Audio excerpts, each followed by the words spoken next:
Hey, Math 3-1. So we're going to go over our Trig 2 release items here. Which is a fun little one. I don't know, just fun. Who knows? The first question here, you just want to determine the equation given the information here. They give us a little graph as well. Talk about the max and the mins. Use that to determine what the amplitude is, what's the period, so you know what the b values are. Which way is the graph shifting, left or right, and did it move up or down, 68 or 70? Okay, so I'm going to find a few things based on this. So what I need to know, well, first of all, I know the lowest point on this graph here, sorry, let me just fix this, is 2. And it says here, the wheel has a radius of 68. So 68 to this point right here, that's 68 meters. I'm sorry, this is a little bit thick. Okay, also means it's 68 upwards as well. All right, so my midline, right about here, let's look at this little dot here. I'm assuming that's like there. So there's my midline. That's going to be my d value. I have to figure that out. Is it 68 or 70? Well, based on the knowledge that this is going up or down 68, I know my amplitude has to be 68.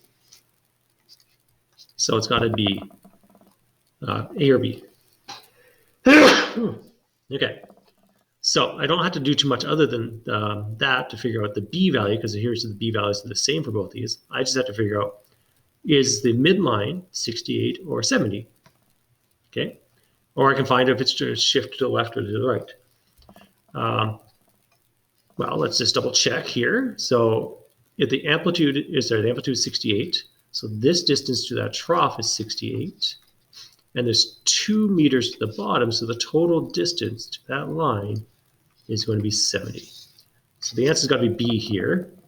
Now, if I look at what it was before, remember a cosine graph, or a sine graph, sorry, starts off, I was going to do a cosine graph, starts off going upwards through here. So it moved over to the right, 7.5 units, because that's halfway between the crest and the trough. So it's halfway between 15 and 0, so 7.5. That's where the 7.5 comes from. Moved right, so the negative sign does make sense here. That makes sense. That makes sense. Now the pi over 15, you don't need to figure that out.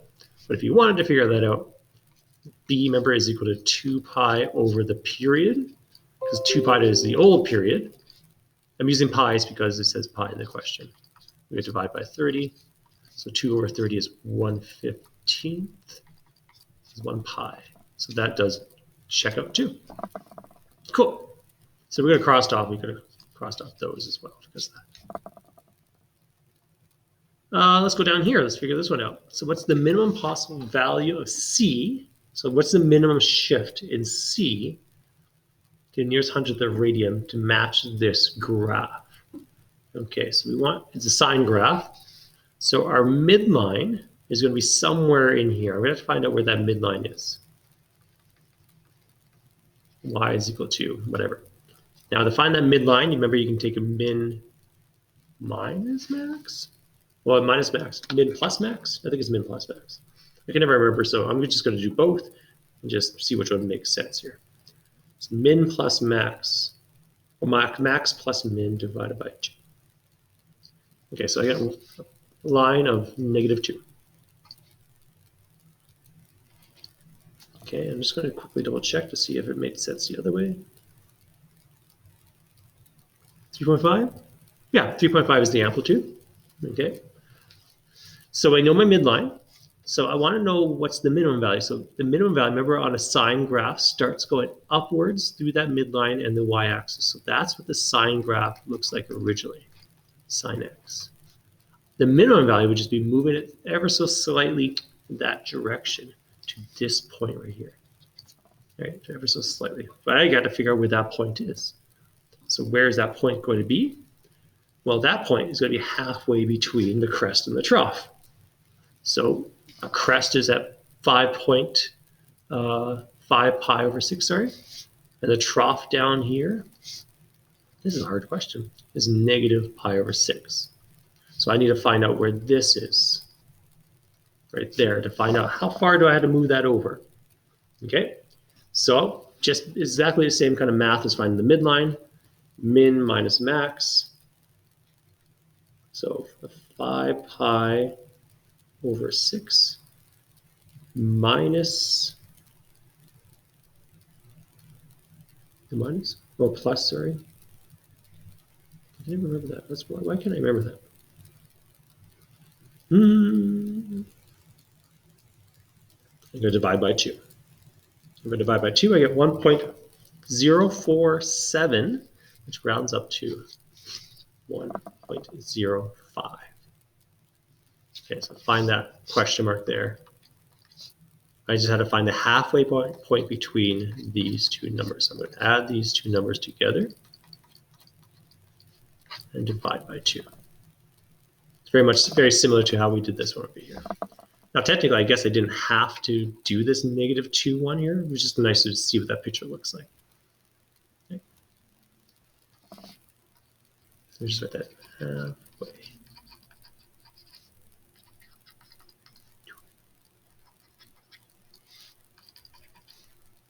Halfway between the crest and trough. That's how I spell trough, is it? Who knows? Spell. Okay, let's go to the next question here. Local park has a radius of 195 meters and has a circular running trail around it. Okay, so there's a little person running around this thing. Okay. As shown, the shortest distance from the running trail to the parking lot is 5 meters. So there. At a constant speed, Ellie can complete 4 laps in 32 minutes. Okay. So 4 laps in 32 minutes. So that's not a period. So a period is 1 rotation, 1 lap. So to find the period, what I'm going to do is I'm going to take the 32 minutes and divide it by 4. So that gives me, I don't know what, so 8 minutes. So she could do the whole track in 8 minutes. So that's my period. Okay. Looking good. If I were to create a function in coast, yeah, here's my coast function. The b value is going to be, and I think, yeah, they're in pi's down there. So we're going to use 2 pi over the current period, which is 2 pi over 8, which is going to be pi over 4. So I can go down here and just cross off e and b. And then my d value, which is my midline, assuming that we're measuring s is the distance from the parking lot. So we're measuring from the parking lot. The midline is going to be all the way down. This is my x-axis here. You can imagine that's my x-axis. Okay. It's all the way down to here. So that's going to be plus the 5. So that's going to be 200.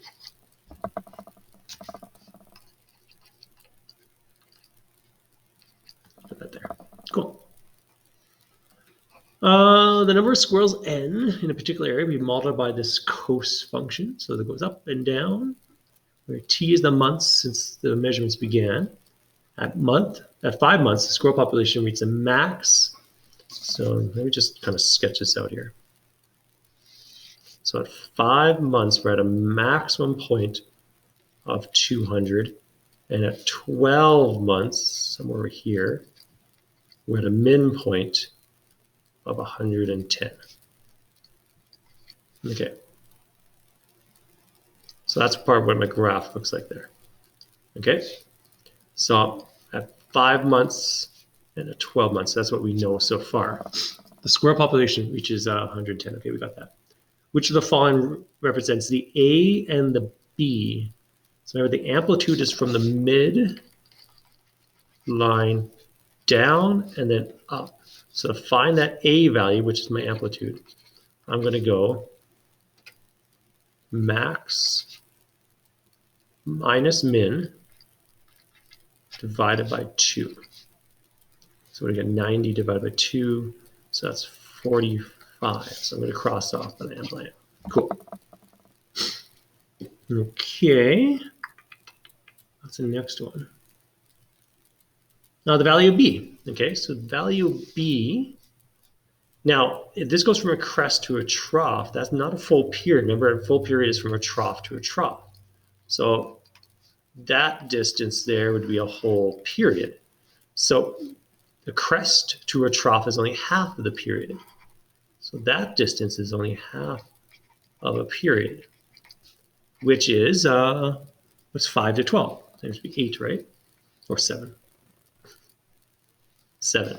Okay, so that's 7 months. That's half a period. So a period is 14 months. Okay, and therefore my b value is going to be 2 pi divided by 14, which is going to be pi over 7. Blam. So it's A. Looking pretty good. Okay, so we have two graphs here, F and G. They've been transformed. So this graph here that's been transformed has been shifted and transformed. Looks like it's the amplitude hasn't changed, so the A value hasn't changed. The midlines all look the same, so the D hasn't changed. So it kind of looks like there's going to be some kind of horizontal shift, or horizontal squish, did we say? The single parameter that has changed to produce the graph looks like it's going to be the B value, because I need a horizontal stretch, right? Not a phase shift, because it looks definitely the period has changed on those two graphs. And from what to what? So F, this is F, the original graph, and G is this one. Okay, so let's, so my original graph is 2 pi. Okay, that's good. And my new graph is, ooh, it's kind of hard to read what my new graph is. Let's just put a midline in there. There's my midline. So right to here. So you can kind of see that goes down, then up, then down. So that's one period. So that's a period there. So the period, and the new value would have to be to get a half of the original period. Let me just figure that out. B is equal to 2 pi, the original period, divided by its new period. Oh, B. I said B, but I wrote a P. That's weird. Stuck in my physics mind right now. Okay. So it had to be C. Cool. Oh, I can see that. Picking this one would just be, oh, that's the period, so I'll just use that. But they want to change, what does the B value have to be? B value is not just the period. It's related to the period. Here we have an equation that represents the temperature in a particular town in Alberta. Looks pretty good. Where T is the number of months after January 1st. So 0 would be January 1st. Okay.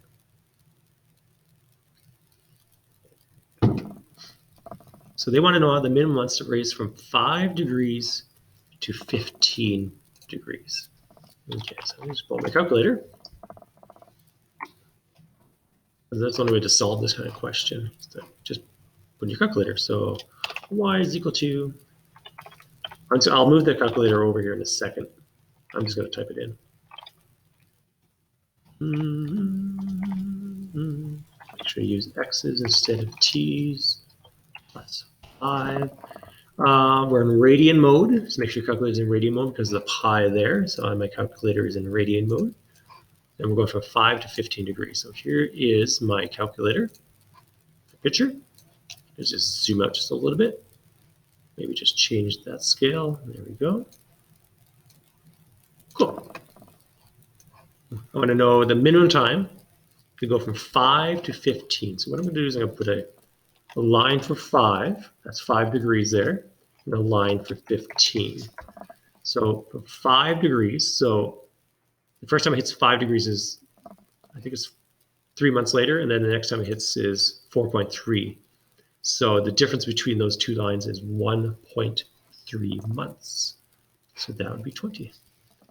You do the same thing with the TI calculator. You just have to put in those lines, find the intersection points. You want to find the two closest ones, right? The minimum. You don't want to go from here to that one to this one. That's not the minimum. You could go from these two. That would be also the minimum, the same distance. It's a very symmetrical graph. Okay, so for this function,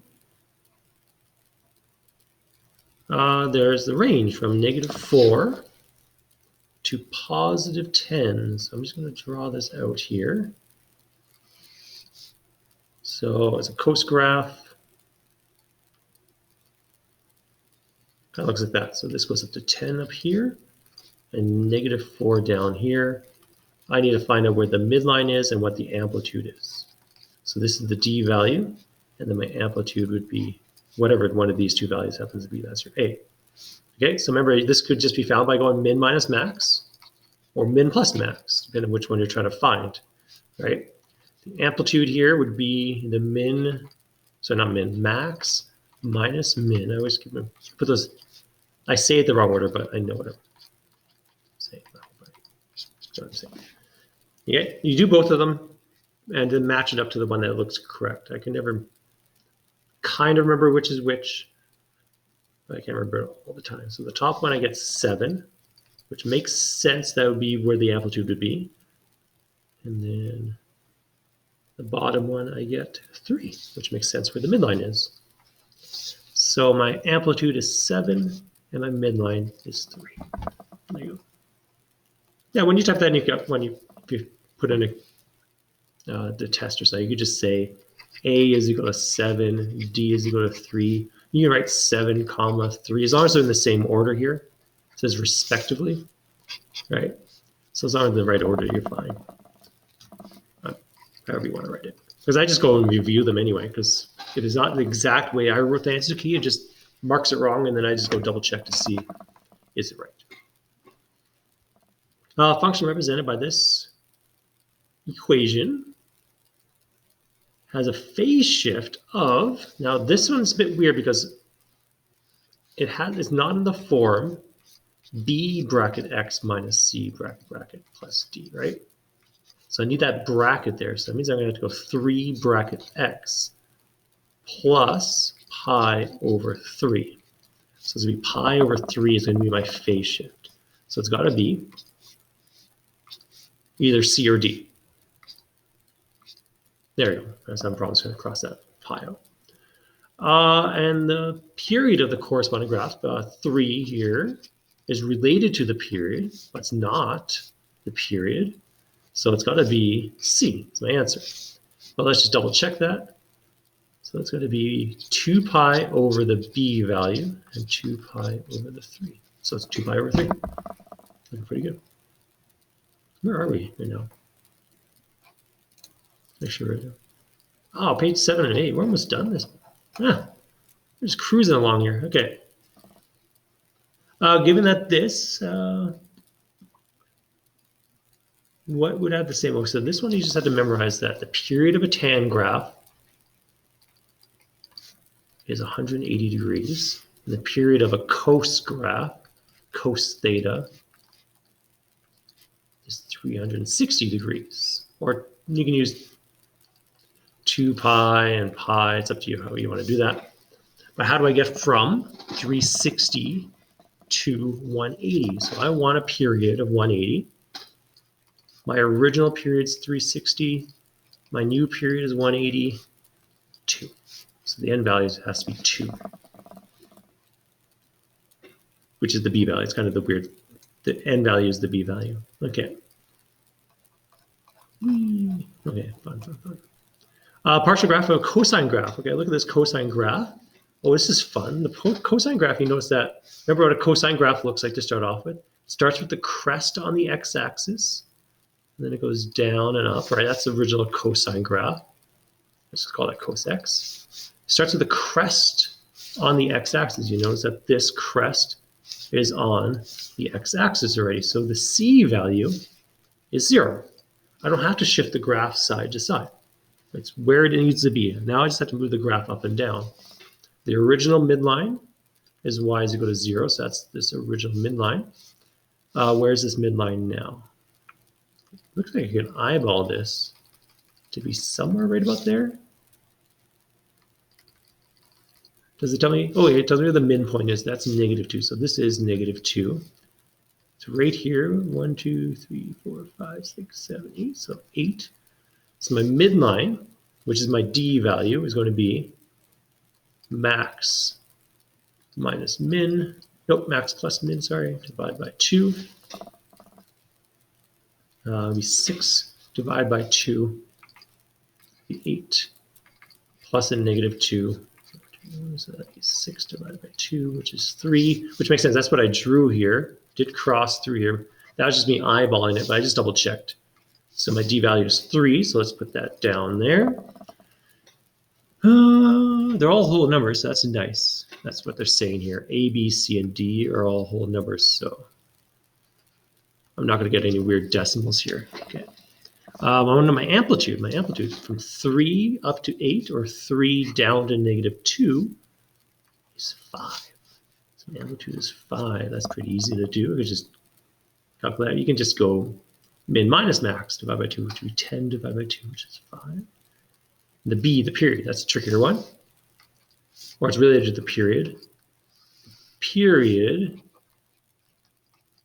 is equal to pi. Okay, so my B value is going to be my original period of a cos graph. That's 2 pi divided by the new period.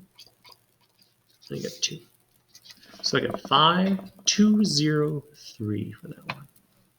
Pretty cool. For this graph,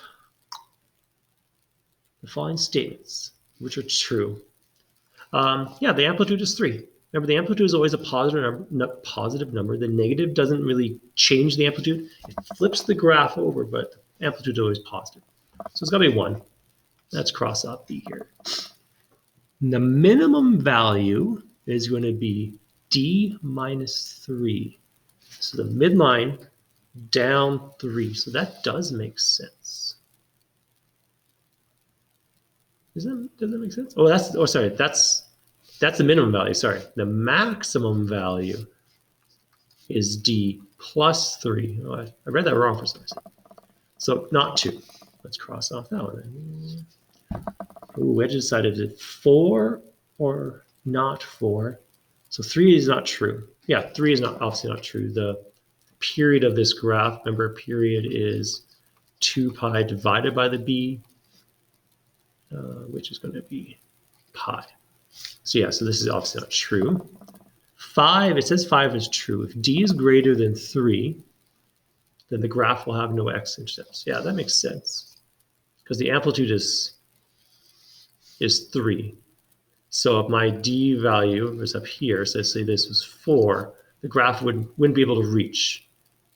It would go down and back up and then down.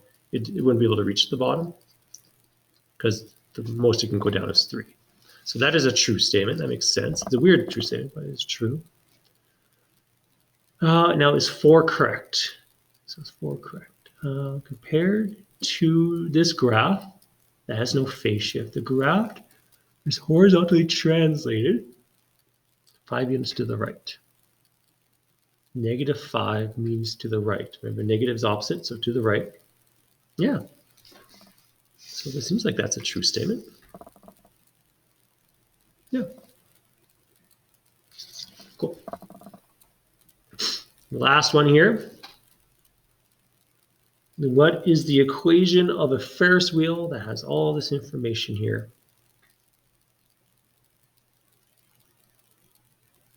Okay.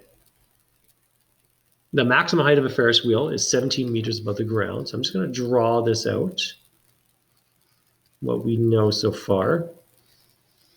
What do? We assume starts at the minimum height. So we assume the graph starts down here, the minimum height. The minimum height is 1 meter. So this guy is 1 meter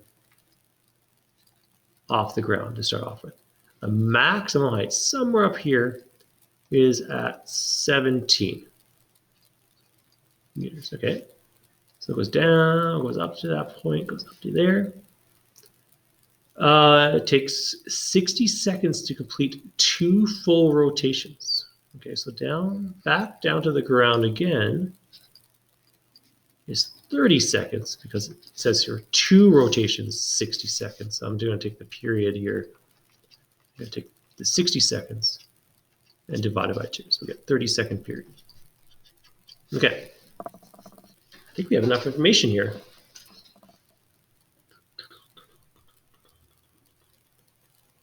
Yeah, so we can write a few different equations here, with a phase shift, without a phase shift. It doesn't specify that the A value has to be positive. It could be negative. It's a cos graph. Okay. So a cos graph would start with a crest on the axis up here. So what I can either do here is either I can move the crest over here, or I can flip it over. So I can do one of those two things. Okay, maybe I'll just write both equations and then maybe see if they're the same. I'm going to do this in radians, because most of the time you do real world questions in radians. So H is equal to A. A is my amplitude. So I need to find my min and my max. Oh, not my min max. My min is 1, my max is 17. So I'm going to find my D value by going max plus min divided by 2. What do we get there? 18 divided by 2. 9? 9? Yeah, 9. Okay. And my A value is going to be max minus my min divided by 2, which is 16 divided by 2. And we get 8. Okay, so I know my amplitude is 8. My midline is 9, which makes sense. Yep, that makes sense. Okay, so 8 cos bracket plus 9. I'm going to do this twice, right? 8 cos bracket. I want to make the brackets as big in this one. Bracket plus 9. Now, this one here is when I'm going to have a negative 8. So that's going to be key for this one. So by having a negative 8, I'm not going to have a phase shift. My C value is going to be 0. But if my 8 is positive, I was going to emphasize that that's a positive number, then I'm going to have C value. I'm going to have to move it over. And to move it over halfway is 15 seconds. So my C value is going to be minus 15. Yeah, because I'm moving to the right, minus 15. And this one's just going to be a T value. Now my B value is the same for both of these, because my period is 30 seconds. This is going to be pi over 15 for this. Pi over 15 and pi over 15. Okay, so I'm just going to plug these into my calculator over here and see, are they the same? So 8 cos pi over 15 bracket x minus 15 bracket plus 9. Okay, and then I'm going to type the other one in. 8 cos bracket pi over 15 x plus 9. Oh, this should be a negative 8, sorry. Yeah, so I'm just going to show what it looks like before I put the negative in. So there's my graph there where we moved it over. So I can show you my time here. It goes from 0 to 60. So if I go to 60, I get my 2 full periods in there. My max point here is 17. My min is 1. So everything looks pretty good here. Yep, everything looks pretty good. If I turn this one on, you notice that there is the same A, B, C's, but there's no C here. So it hasn't shifted. But if I wanted to flip it over, now it's the exact same graph. There we go. Cool. So they do result in the same thing. So that's good. So either one of these is just fine. If I asked you for the A, B, C, D's, I would have multiple answers now. The A, B, and the D would be the same, but the C's could be 15 or 0. It's up to you. There you go. That wasn't too bad. I like this part of the chapter. I like the graphs and stuff. See you in the next video. Bye.